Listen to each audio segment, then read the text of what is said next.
बंद का हो गया, अब संबर का आ गया।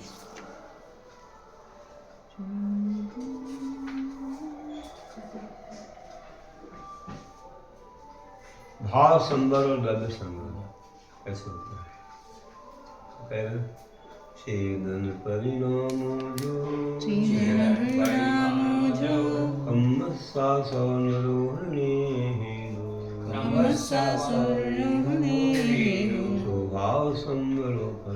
स्वभाव संबरो खलु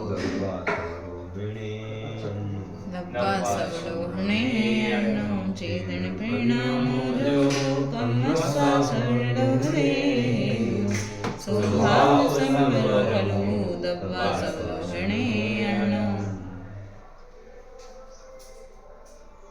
जो चेतन परिणाम कम्मत शासन रोकने कर्म के आशयों के रोकने में हेतु कारण है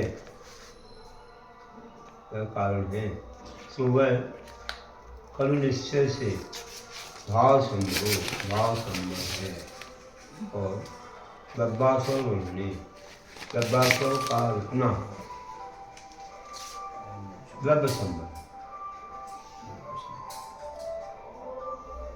संभव मतलब रुकना है कि जैसे कोई किसी द्वार से पानी आ रहा है, उसको कोई वस्तु लगा कर रोक दिया, वैसे ही जिन भावों से कर्म का आना रुकता है तो भाव संबल होता है, और कर्मों का रुकना मात्र द्रव्य संबल होता है।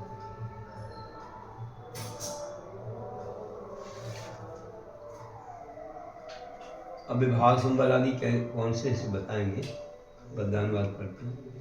कर्मा स्वरुकने में कारण निज का जो परिणाम रहा, वही भाव संबल तुम जानो, रोके कर्म ही ज्ञान रहा।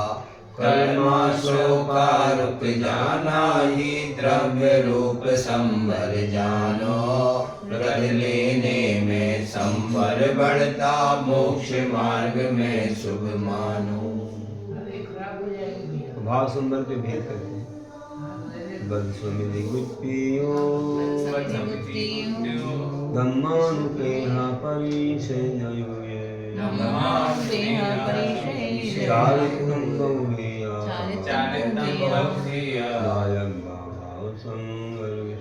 नायक भाव संबर विशेष। बदसमिति गुप्तियों धम्मानुपेहा परिशय जयोये, चारित्रं बहुधेया नायक भाव संबर विशेष। बद समिति गुप्ति धर्मानुपेक्षा धर्म अनुपेक्षा परिचय जय और बहुभेया बहुत प्रकार वाला चारित्र भाव संबर विशेष। इस सब भाव संबर के विशेष भेद नायक जानना चाहिए। तो बताया है कि व्रत हैं, क्योंकि 5 व्रत अहिंसादि 5 व्रत होते हैं, और समिति क्रिया आदि 5 समितियाँ हैं। गुप्ति तो मन आदि से गुप्तियाँ हैं 3। धर्म पंचमा मार्ग आदि धर्म होते हैं। अंतरिक्षाएँ अनित्याचरण आदि अंतरिक्षाएँ हैं, और 22 परिचय हैं, तो सुधा प्रकाश आदि 22 परिचय हैं, और चारुक्य हैं तो सामयिक शुद्ध उत्पादन चारुक्य। इस प्रकार ये सब भाव संबल के विशेष भेद हैं। 5 व्रत 5 समिति 3 गुप्ति 10 धर्म 12 22 परिचय और 5 चारित्र। इस प्रकार बहुत प्रकार वाला चारित्र कहने का क्या अर्थ है? और दूसरी तरह से भेद भी आते हैं इसमें, जैसे कोई सम्यक का चरण, सहीमा चरण ऐसे भी भेद हो जाते हैं।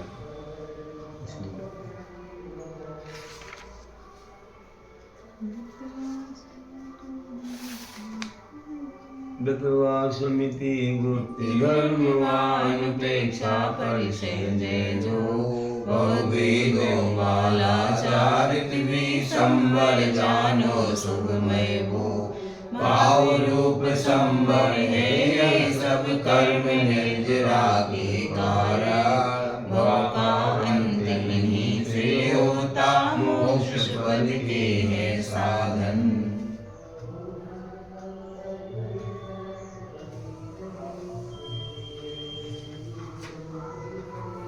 फिर कहा निर्जला तक क्या तुम्हें काल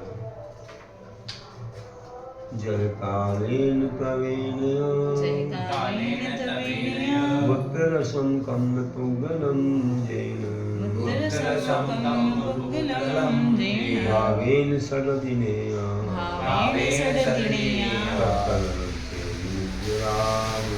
तत्सरणं चेदिनिर्जलारुविहा जय कालीन तवेनिया उत्तरसमं पुग्गलं जैन भावेन सददिनेया तत्सरणं चेदिनिर्जलारुविहा जैन भावेन जिस आत्म परिणाम से जय कालीन समय पाकर क्या प्रवीण तपस्या के द्वारा भुक्त रसम भोगा गया है रस जिसका कम पुगलम ऐसा कर्म पुद्गल सरदी झड़ता है वह भाव निर्जला है तत्सरणम और कर्म गुणों का झड़ना लग निर्जला यदि निर्जला जो निर्जला दुरी। इस प्रकार निर्जला दो प्रकार की निया जाननी चाहिए।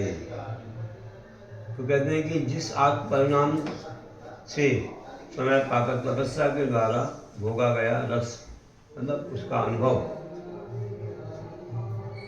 इसका ऐसा कर्म पुद्गल झड़ता है वह भाव निर्जला। आत्मा के परिणामों से तपस्या के भाव संयम के भाव से जो कर्म निकलता रहता है वो भाव निर्जला होती है और कर्म का निकल जाना तो निर्जला होती है। ऐसे दो प्रकार से इन्होंने बताया। इसमें भी कई भेद होते हैं सविपाक अविपाक। तो जो समय से कर्म निकलते हैं अपना समय आया जो उसे बधा हुआ था जिस काल तक के लिए वो निकल गया।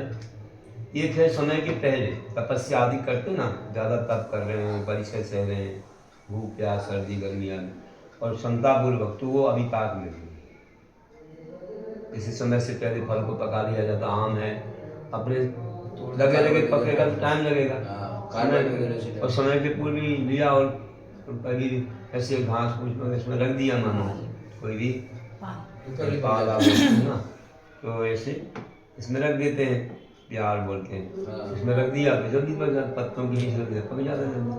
तो ऐसे ही अपन लोग भी जो त्याग तपस्या करते उससे जल्दी कर्म निकल जाते हैं तो वह अविपाक निर्जला होती है। एक सकाम काम निर्जला भी होती है। सकाम तो वह है कि जो नियम संयम से होती है और अकाम निर्जला वह है जो जबरदस्ती में होती है मन नहीं है सहना पड़ रहा है जेल में व्यक्ति तो भूख प्यास सहना पड़ रहा है ऐसी वो कोई काम नहीं आती।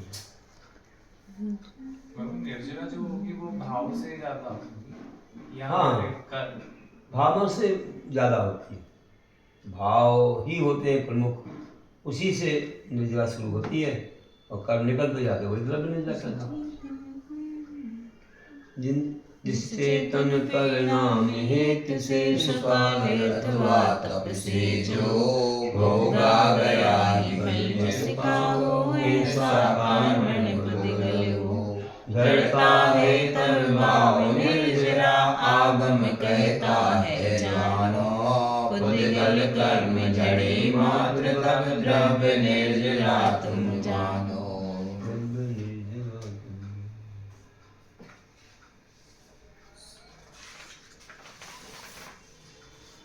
हो गया और पढ़ना ठीक है और पढ़ लेंगे कल जल्दी करेंगे ज़्यादा दे देंगे।